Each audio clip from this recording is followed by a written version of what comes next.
we've been fighting racism so long that we've been fighting racism for so long. Yeah. And that may not even be the battle.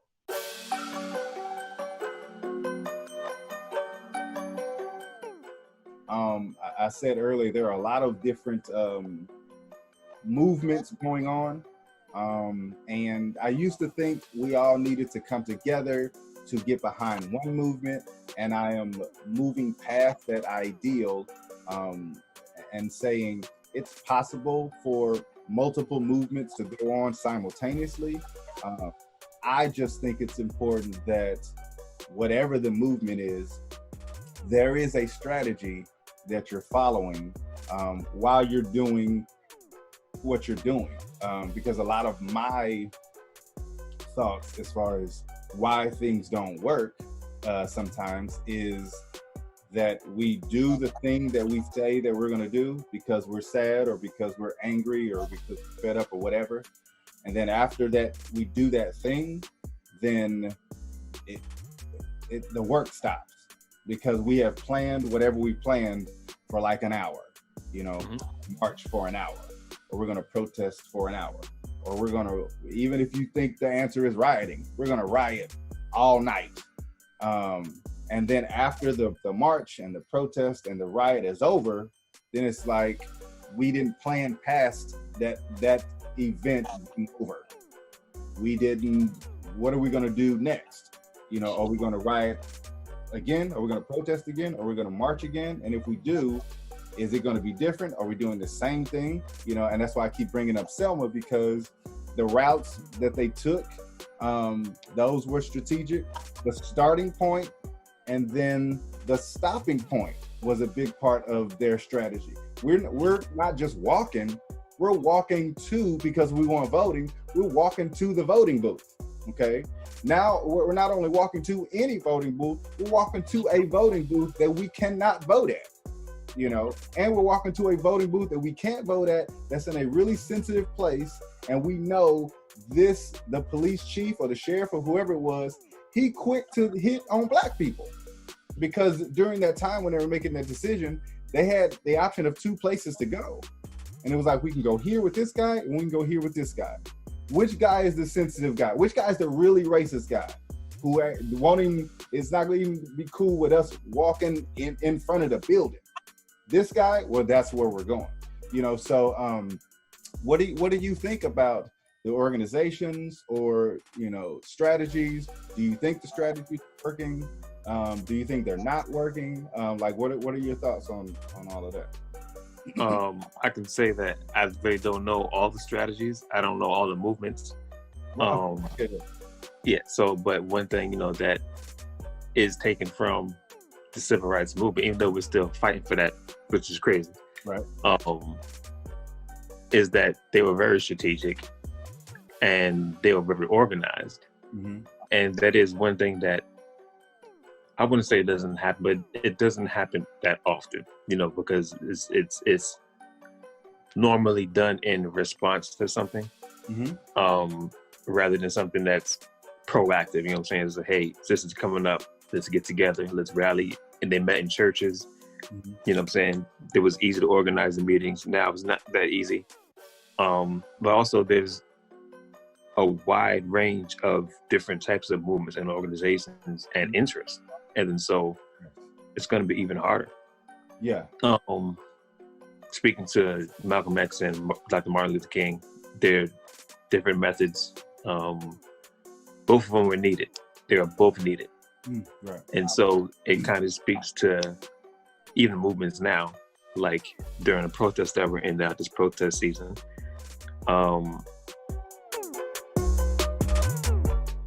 It's easy to point the finger at a movement that you don't agree with. Right. You know what I'm saying? And be dismissive of it and even discourage it. Yeah. But it's needed. It's important. You know what I'm saying? And you want everybody working towards, how everybody is saying now, it's this ain't chess, it's checkers. This ain't chess, it's checkers. You know what I'm saying? I'm not really sure how many people really understand what it's saying. Yeah. I guess they look at chess. Chess is a hard game to play. Yeah. Checkers is a hard game to play. You know what I'm saying? People think you just moving stuff around. Yeah. But I think that whole statement is, chess, you got to think 3 moves ahead, 5 moves ahead. That's why. Well, you got to do that in checkers too. You got to do that in checkers too. That's how you win. Yeah. I think the different correlation is in checkers, all the pieces move the exact same way. There is no differential, and there's no difference in how they move. Yeah. Chess, all these pieces, each piece moves entirely different. Yeah. And you need all those pieces to move different in order to keep the game going. And you can't be mad at the knight because he ain't moving like a rook. He can't move like a rook. Wow. He doesn't know how to move like a rook. He needs to move like a knight. You know what I'm saying? You can't get mad at people that don't want to be on the front line of a march. They don't know how to do it. They're going to mess your march up. They can't do it. You can't be mad at people that don't want to help you in your community organization for a summit. Yeah. They don't know how to do it. They'll mess your summit up. Yeah.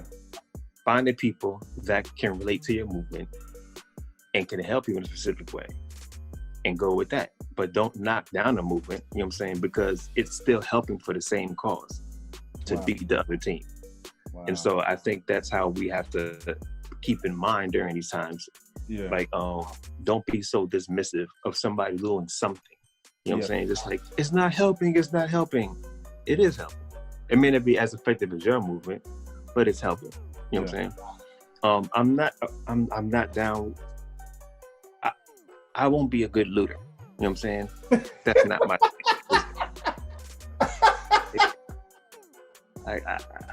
I probably won't be good at that. So if that's what you're planning, like, don't invite me. Like, you know, it's you know what I'm saying? Like, I won't be good at that. You know what I'm saying? You don't want me. You know what I'm saying?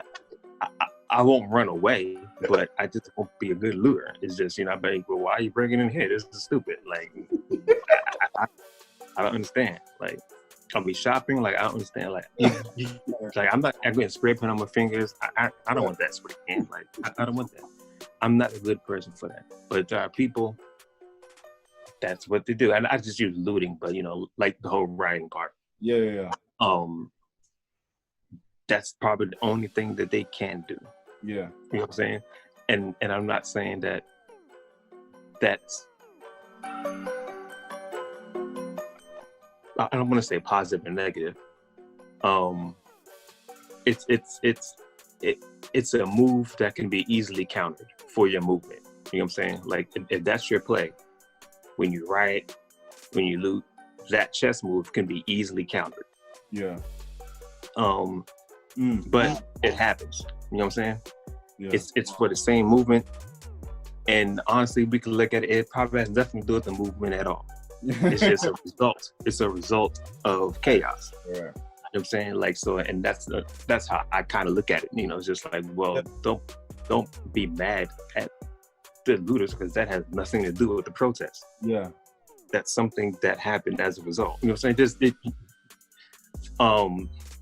You need to keep your focus on why the protest started. It's very inconsiderate to be mad at somebody for bleeding on the floor. You know what I'm saying? Why are you bleeding on the floor? Like, oh. You know what I'm saying? You mad at him, but this dude just got shot. Yeah. Like, that's not where your anger should be at. Don't be mad at him for bleeding. Be mad at the person that pulled the trigger. You know what I'm saying? And that's just the whole looter scenario. Why don't be so upset at the looters that you're letting the shooter get away? Yeah. You know what I'm saying? And then, so that's, you know, we got to keep in mind what that goal is. Yeah. Wow. That's big. That's big. I'm going to turn off this device so it won't make noise.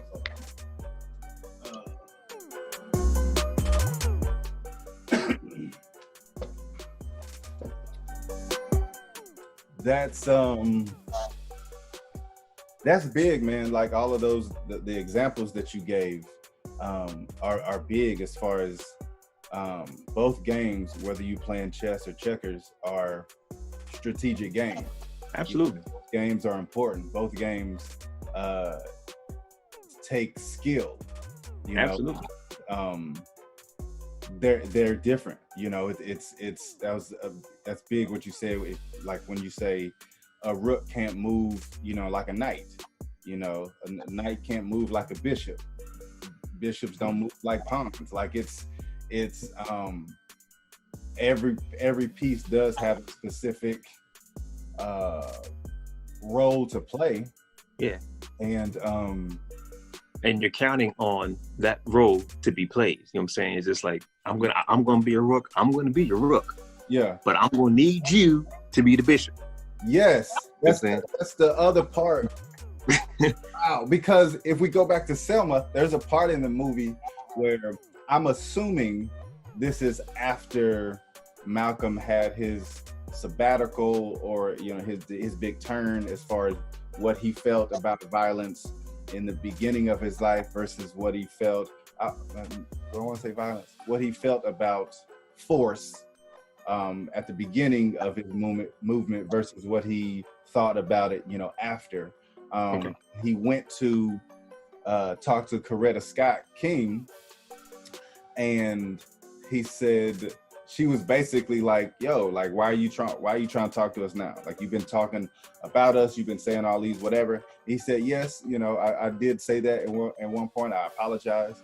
But the thing about it is, I want to help Malcolm do what he's doing by me doing what I'm doing, or at least making the people think that I'm still that guy who will run up on you. And if you don't want me to go with my people and show up, then you need to listen to him. Absolutely. You know, so when you talk about different pieces, and when you talk about the support of different pieces, like, you do you, you know, I'ma do me, and we can help each other get this thing that we're trying to get done. But if you gonna do that, I need you to do that to help me. So it's essentially like, I've seen a lot of people who people are being, you know, put in jail or arrested because of the protest, and people saying, you know what, anybody who is in legal trouble or whatever because of the protest, I'll represent you.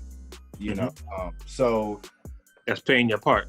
Yeah, that's playing your part. You know, no matter if you agree with what they're doing, I know why you're doing it. Like you said before, you know, looking at the blood and ignoring, you know, shooter, you know, or you know, looking at all of the riots, and you know why I'm assuming you know why they're rioting, but then you say, hey, that's destructive, you know, and it's like, but do you know, you haven't taken into account why they're being destructive, or you haven't taken into account why they are angry? Like, you know. And the thing we kind of forget is that nothing really starts off with looting. I could be wrong, but I don't think that in any history that I know, there was just a big looting that happened. You know what I'm saying? That's very uncommon. I don't know of the situation. Yeah. And people, it happened in Katrina. No, they was surviving. They, you know what I'm saying? They was underwater and they were surviving. You know what I'm saying? Yeah. And then even that was, they were surviving and then asking for aid and asking for help. You know, so even in this situation, you go straight and be like, oh, looting is wrong.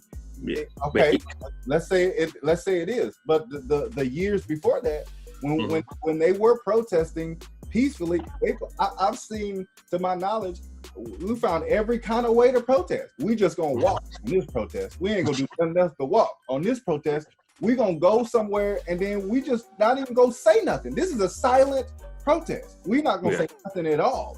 Be even dressed up as mimes. You know what I'm saying? Like, we ain't saying nothing. Like, like I saw during Ferguson, I saw a dude show up to a protest in the middle of the street and just start dancing like Michael Jackson. Like, he just, like, the glove, like he was doing everything. During this protest, I saw two people standing in front of the cops crumping. Like,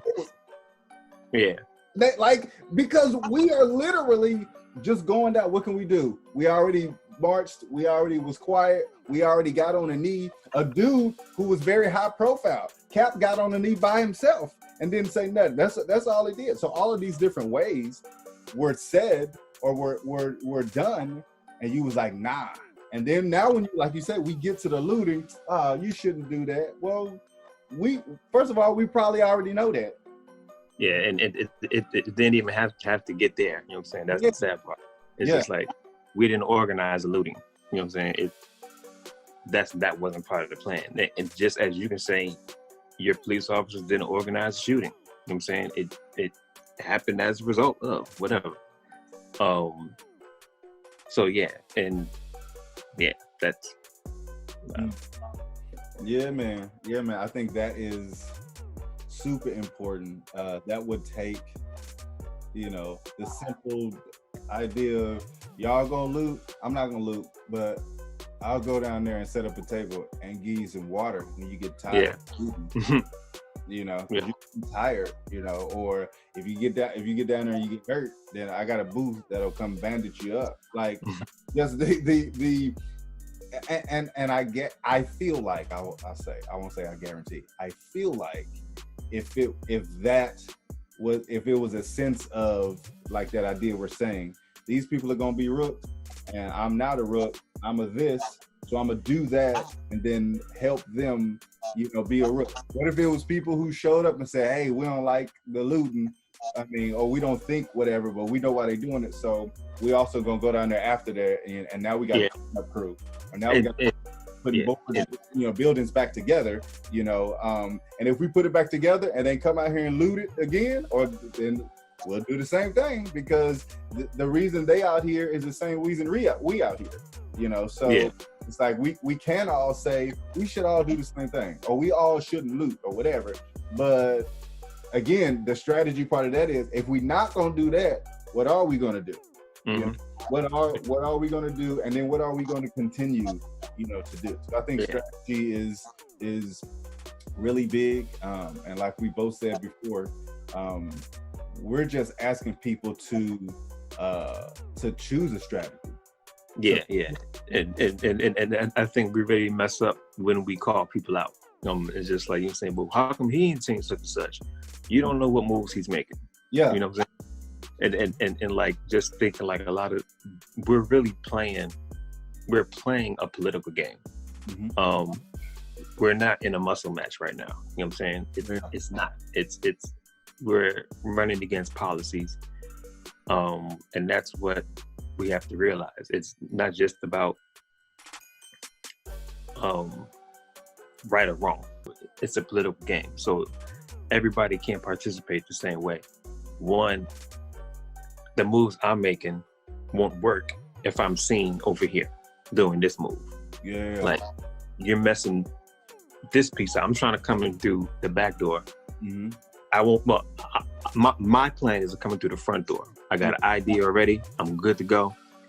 They're going to take my ID to get into the front if they see a camera of me going around the back with y'all. Then the plan that I'm working on ain't going to work. So let me run this plan. Leave me alone. But I'm in this fight, and we have to sometimes take people at that word. And a lot of times it's very easy to do. You know what I'm saying? Because we have this thing about us where we want to feel like we're making this righteous decision, that we're making these righteous calls, when we're really making things worse. You could be causing somebody to respond prematurely, and it won't be as effective as it is you would have just left them alone and let them respond in their own time. So we have to be mindful that just because somebody ain't moving like you, that does not mean that they are moving, that they are not moving. Man, that's big, dude, and that's important, because one of the things that, in my opinion, the missing component from the civil rights movement type of Black person versus the modern day type of Black person is what you just said, as far as allowing somebody else to move how they move, and still, whether you're doing that move or not, still supporting that move, still understanding what it is they're trying to do. If you think a march and a protest is necessary to do, then cool, do that. You know, tell other people where you're gonna be and let them do that. But if another person feels like they want to have a town hall meeting and go talk to legislation or whatever, then let them do that as well. Because like you said, it's necessary. Because we all can't be everywhere at the same time. You know, as you're talking about the front door and the back door, if we need to get in the building, then all the doors to get in matter. So we need people at each door. We need people. And we need some people that coming through the window if need be. We need, you know, from on top. You know, we need people coming in from everywhere. So I can't come in through all the doors. I can only come in, you know, through the building. But not only that, but if we all plan on coming through the back, if we can't get in the back because that's where we be coming through, what's next? Yeah. You know what I'm saying? Yeah. It's just like, you know, like if everybody's gonna move the same way, they can plan for everybody moving the same way. Yeah. And then once that's done, we get back to where we started from. But the whole thing, man, like, you know, I was talking to somebody, and I'll probably say it again later because it's just what I believe. Like, I think this is me, and I'm not saying I could be, well, I don't think I'm wrong, but right. I think that we've been fighting racism so long that we've been fighting racism for so long. Yeah. And that may not even be the battle. You know what I'm saying? It's and I say that because right now we're fighting policy. You know what I'm saying? And right. For me, the whole thing is with the police brutality. That's what this fight is for right now. Police brutality. It wouldn't be an issue if the police officers follow procedures. There would not be an issue if police officers were not unfair, if they didn't go against policies and procedures. There would not be this issue. Yeah. I just need for you to hold the people on that job accountable. That's the whole thing. Yeah. If they're held accountable, they probably won't do it. And if they do it, they'll be reprimanded, put out position, and we can get people to follow these guidelines. You know what I'm saying? But the issue is that they're doing whatever they want to do. They're taking lives. That's the issue. Yeah. I tell people all the time, it's just like, you being racist, I don't care. Yeah. Like, I'm not in a fight to stop you from being racist. I don't care. You know what I'm saying? You can still be racist and just follow the guidelines. Yeah. You know, follow the procedures. If I go into a McDonald's, I want to order number one. I think that's the Big Mac. I don't care if the cash register person is racist and doesn't like me. Nigga, I just want my Big Mac. Right. I don't care what your beliefs are. Yeah. Follow the procedures, take my money, don't spit in my burger. Just give me a Big Mac, and then I'm out the door, and you could still be racist. You know what I'm saying? And that's where the problem is. It's like, there's racist cops out there. I don't think we can combat that, because even if somebody doesn't appear to be racist, doesn't mean that they're not. So how do you fight like that? You know what I'm saying? We just want you to stick to the laws that you say that you have in place. If this is the law, hold them accountable to that law. Yeah. That's our issue. How comes the laws are lopsided? If this is the amount of time I'm supposed to serve for doing this crime, how come I'm serving this crime this amount of time and he's serving that amount of time? Like, stick to the laws. Yeah. That's what we're fighting for. Just like, there would not be a problem if y'all can just stick to the laws. Y'all can still be racist. You can still do it. You can still go to your meetings wearing sheets, whatever you want to do. Just be balanced and be fair and be equal, and there won't be any more problems. We can move on to something else. Yeah. I understand where you're coming from. You know, as far as what are you fighting? You know, and again, I take it back to Selma, because again, like I said, it just changed my view as far as how if I'm going to play a part, if I'm going to be one of these pieces, then how am I going to do that? And that movie just helped to see that, it's unequal, I think is the right word.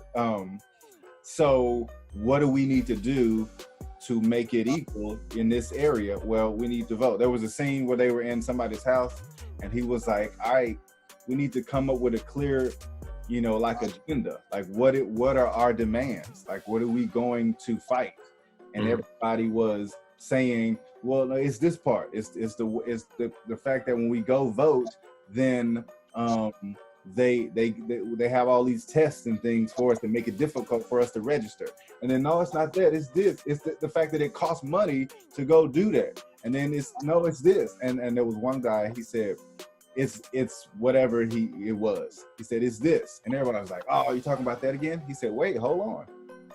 This is the starting point for us as far as being able to go from here to go to this next part, to pay to register, to then get up to the booth, to have to take the test, to be able to even get the paper to register. So out of all these things are important, but this is the part that if this was lifted, it would open up the avenue to all the other things, because we can't even affect the third step if there's a barrier between the third step, which is the second step. And we can't even get to the second step if we don't first break down the barrier of the first step, So that part I think is important, first of all, to understand. And also, so when you're thinking about what piece you're going to play, you also have access and connections to the other pieces on the board. Now those two pieces can communicate with each other. So you can know what your movement and what your thing is. And I can tell you, this is what we're doing. We're going to do this at this specific time. So after that, boom, y'all can take it the rest of the way. And you know when y'all finish with that. And then when y'all finish or get to that, date, then boom, we can get started with this point to kind of take the baton and then take it from there. Yeah, and just like the checker game, it's just like, I'm bishop, you're bishop, but that's somebody over there on the white block that I can't get to. Yeah. I'm moving on these black blocks. You got the white blocks, right? Then can you take care of that? Like, yes, that's another part of it. That's another. Yeah. It's like he can't do that job. Yeah. He can't get there. You know what I'm saying? But he can get this lane. Yeah. He can get, if it's on this track, he can get, but he can't do that. You know what I'm saying? You're asking him to do something that's impossible, and you can't be mad at him. Like, why can't you move like me? Why can't you move like me? You'd be like, I can't. Man, you weak, man, you weak. I'm not weak. I just can't do that. You know what I'm saying? Like. Yeah. That's big as far as this. I was kind of shifted on the word ally or alliance, so I'll say accomplice as far as white and black people. I think there's a big, in my opinion, a big block for us because there's a lot of different layers to this situation when you talk about equality and all this. And then before equality, when you talk about black people, just us, the things that we have to push past for so long, where we have been, like you say, fighting for equality, and thinking of ourselves and being recognized as equal and with the same amount of rights and the same amount of all of these other things and the same amount of power. So there's a pride that we have as being black people because we have been for so long pushed down and then made to think in certain areas that we are less than. But then if we're not careful, that pride of being black will turn into being proud and not allowing people who are not black to help in whatever their lane is. So it's like when it's time to connect with people, and it's time to, like you say, allow people to move on their block, then we can block that and be like, no, we got this. We can do this. We don't need nobody's help. And it's like, well, we do. Not to say because we are not enough, but we need other people because other people are different pieces on this board. Yeah. That's why we need them to go on and move the way their piece moves, move the way their piece, and then move the way their block moves. Like that's important, you know. So that that makes the situation bigger than, yes, we're talking about Black people, but like you said before, us being able to get closer to where we're trying to get to as far as equality, it doesn't just, yes, it benefits us, but it doesn't just benefit us, it benefits the entire nation, you know. Absolutely. That's why that's, you know, important, and that's why that's big as far as playing your, you know, playing your role, playing your block. Like that's super important. And it's hard to it's just easier if you just stick to the paper. You know what I'm saying? It's just like, we just want you to follow policy. That's all. Yeah. Like, because if we're fighting for you to not be racist, you can act that you're not racist. Yeah. You know what I'm saying? You can say, oh, I had to change the heart. Oh, I'm not racist anymore. I love Black people. Give me a hug. You know, politicians kiss babies all the time. You know what I'm saying? Right. That means absolutely nothing. So just follow the procedure, dog. You know what I'm saying? The dude wasn't following procedure. He murdered somebody. Hold him accountable just as if he murdered somebody. Yeah.